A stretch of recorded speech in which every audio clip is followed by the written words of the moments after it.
judges, but looking at certain important components from that book, because landscape changes happen all through history. It happens all through history. So we are going through perhaps another phase of change of landscape. Maybe the speed may be totally new, but we are not the first generation of people who have faced landscape change. And especially with the scripture recording for us so many years of history of humankind, I think it is important for us to go back to this book to see not only God's faithfulness, but also the human unfaithfulness which causes problems through that landscape change. You know, landscape change is something in the recent years which has been very fast. And all of us went through that difficult time in 2020, 21, 22, which changed a lot of things. I remember coming here in 2019 for the WA conference, and I left after the conference, went back to India, and then in the beginning of the year, I was in the northeast of India, and I was coming back, and after speaking to a group of young people, and we got news that there was this new wave of COVID, and the airport was full, and people were not allowed to go anywhere else other than their destination where they came from. And my friend who was with me as a fellow speaker, and he actually was planning to travel around, but he didn't get a chance. They said he has to go back because people didn't want outsiders to come. And the whole thing changed. Arrived back in Delhi, where I stayed, and it was the end of March, and then began the whole change all over. We started wearing masks, we started washing our hands with the sanitizer, and suddenly things changed. But we adapted well, perhaps, especially the church did well to shift its location to online. And I think there have been a lot of disadvantages with that, I must confess. And but it has been a very quick shift. And we adapted very well to the new change. Still confused, but we did adapt. But I think as we look at the future, we need to ask ourselves, are there certain things which we need to make sure remain so that we can adapt? You know, I grew up in the city of Chennai. When I grew up, it had a different name. I don't know why the British always feel they have to change the names of the places in our countries.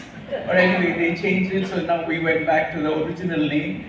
And when I was growing up, I realized there is a season in the nation when we have what is called kite flying. And I was never good at flying a kite. I tried once or twice, but like Mary's little lamb, the kite followed me on the ground. It never went up. I ran as fast as possible, but the kite was still on the ground. But there were some people who were very good. And I used to see from my house these kites going up to a great height. Can't see anything other than the kite. There was a string perhaps which was there, and usually this was the time when they competed with other kite flyers. And on the streets in India, the place where I grew up, there were boys standing there with sticks and a long stick with a dry fig at the end of it, a dry branch. And the reason they were standing there is that when one of the kites cut, they will be able to run and catch it. And I used to see these kites flying at a great height. So I asked a friend of mine, how do these boys know when the kite has been cut? Because they're very fast. As soon as the kite is cut, they start running. And so this friend of mine told me something that I never forgot. He says, by the way the kite flies, you know that it has lost connection with the person who's holding it. And I think when I look at the Church of Jesus Christ, many times I feel the way we do, the way we run around, tells me the connection has gone. And I think it's very important. Landscape changes will happen. But for us to be able to be effective, we need to learn there are certain things which we need to keep in mind. And the reason I chose the book of Judges is because this was after 75 years, or to be precise, 65 years since they left Egypt. They had a great leader in Moses, and after Moses, it was Joshua. And then the verse, chapter 1 starts with the verse saying, after the death of Joshua. And it was a long period, even though it's a very short book compared to the other books in the Bible. Perhaps Ruth is shorter. But Judges is a small prayer book, but it covers a long period. It covers almost 400 years of the history of the people of Israel. And the kings were almost 600 years. 400 years. But it is not one of the best books to tell us something that would help us, but it's the best book to warn us. Because at the end of the book of Joshua, it says, the people followed God as long as Joshua and his friends were alive, or the elders were alive. And the book of Judges ends with saying, it was a time in which each person did what was right. And it's a sad book. Sad book if you know it and if you read it through, you will find. But the purpose of this book is not to give us 10 steps by which we can succeed, but 10 warnings to keep in mind, or maybe more warnings.